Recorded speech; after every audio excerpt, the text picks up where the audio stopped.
What's up, folks? This is my first real beekeeping session of the year, and what I'm going to do is show you how I prepare stored boxes that were stored indoors over the winter and get them ready to go on some colonies that I suspect are really going to need them here in, an hour or so.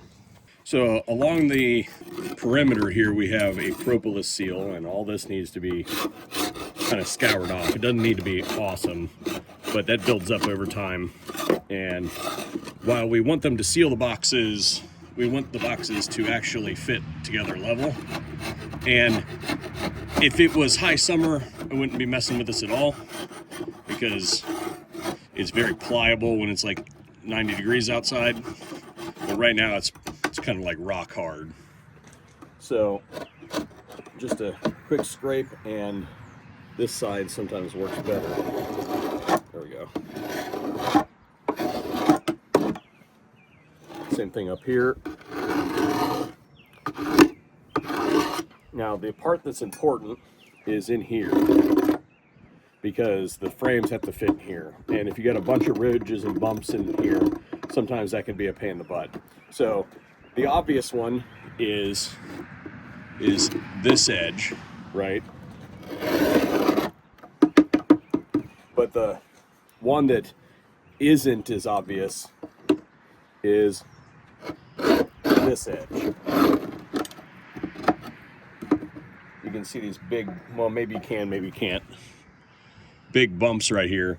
Makes it almost impossible to get a frame in when that thing is rock hard like that.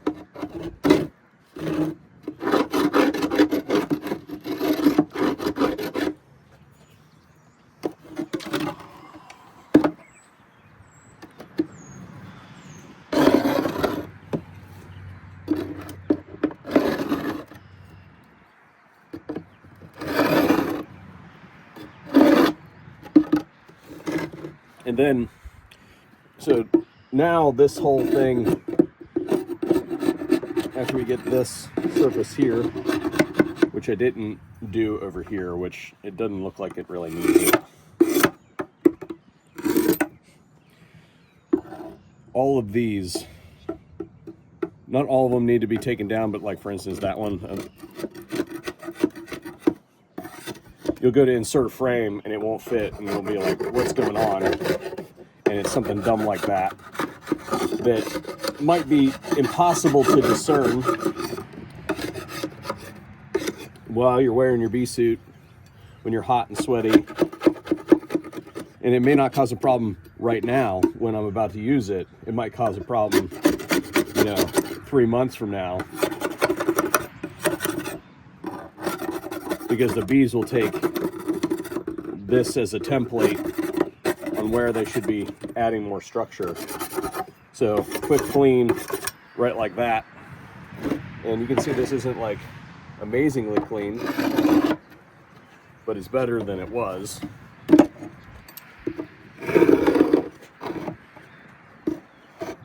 Ooh, there's a good spot. All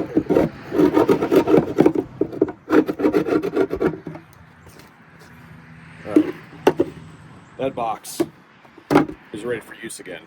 Here is a good example of a frame that was left over from last year. And just like we cleaned up the box, this stuff right here.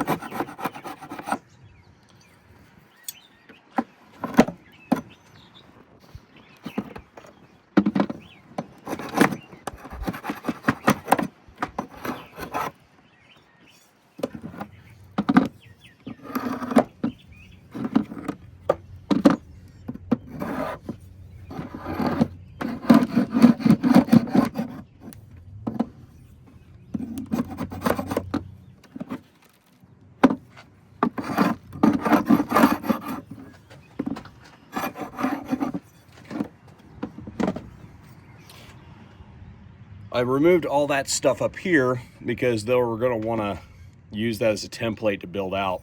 And then this is inevitable that they're going to do this stuff, this burr come across the bottom. And they're eventually going to do that to all the frames anyway. But since we got it out, we're already working on that frame.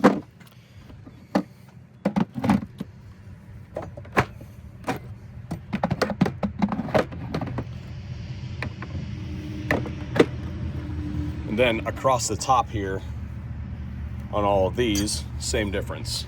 They're going to do this regardless, but keeping on top of it, at least at the beginning of the year before we put them on there. I'll clean this off when I separate boxes and stuff to keep it from building up. But for the most part, a little bit kind of keeps them in check. Give them kind of like no idea of where to build. And here's one right here. There we go. What I have in this box is 5 frames. It's a 10-frame box. 5 frames of various states of not really started. Some of these are almost completely empty. And so I'm not going to have all the time in the world to beekeep this year, at least this spring, because we have a newborn. So what I'm doing is I'm providing extra space while giving them places to work. So I'm going to checkerboard these right from the get-go this year. So empty frame, full frame. This is from a colony that was robbed out because they died.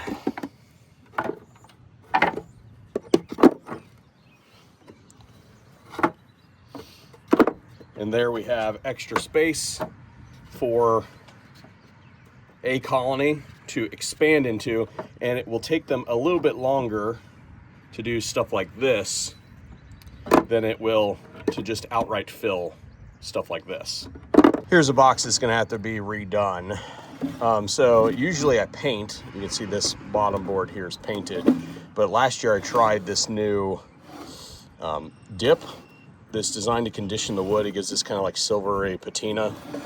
The only problem with that is usually painting like this, you don't have to glue them. You just kind of fix it together and the paint kind of holds it together, and usually the bees come in and fill in the gaps. Well, you can see they filled in the gaps, but because this is a submersion technique, this board warped, and I'm gonna have to basically take this apart, chisel that out, put some wood glue in there, shoot a screw to suck that back down in, and you know what? It may never return to full functionality because it's on both sides, or at least this one board is. So we might be able to get it to work, but it's gonna have to be an intermediary box because this will never fit on top of the colony. All right, so I just got back from de-wintering, and all of those colonies look great. 9 colonies survived the winter. One of them died earlier in, like, I guess it would be late winter.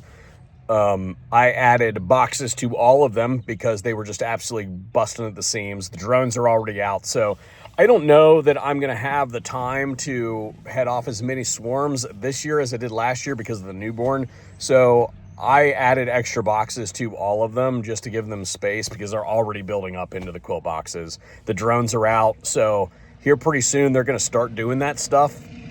I didn't see any indication of swarm cells or anything like that, but I also didn't go like super deep. Also, one of the things that we can do, you know, I added space on top, but there's very likely space down deep. I just didn't go that far. And that queen will move down eventually. You could flip the boxes to trick her into that and then flip them back, but she'll get there eventually, you know, and maybe that extra space will keep them from swarming. But anyway, thanks for watching.